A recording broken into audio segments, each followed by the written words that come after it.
Welcome back to the Real Estate Library. I'm Nick Popolizio, and today we're going to be talking a little bit about the Natural Hazard Report. I'm gonna wait till the beat go in.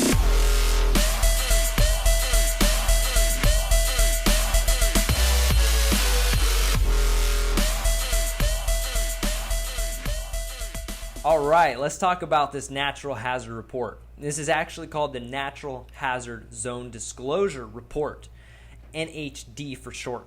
So the NHD is about a 40 to 50 page report that tells you and shows you what kind of natural or environmental hazard zones you are in, or potential hazard zones that you are in.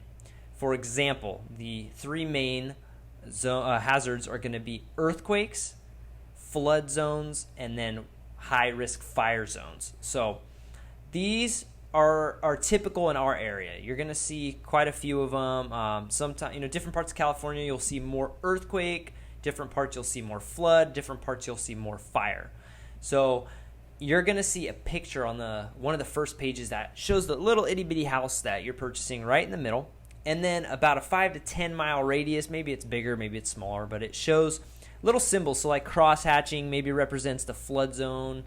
You might see some diameter circles that expand, and that may be the earthquake zones. And it'll show you exactly what zones you're in and what zones are near you for those potential hazards.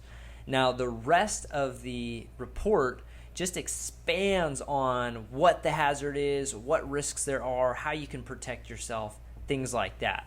There's two other things in the report that typically come across in our area, and one is a wood burning stove or heater disclosure, which basically says if you're buying a home with a wood burning stove or heater, it does have to be up to code. So there are specific codes for these because of the pollution in the air.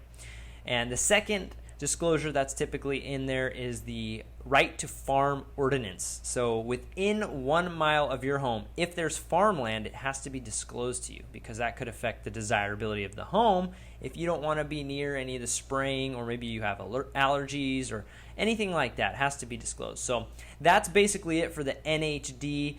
There is tons of information there, so I definitely recommend you take a good hard look at that once you get your NHD. If you have any questions about it or anything else we've discussed in the video, just leave a comment below and I'll be sure to get back to you.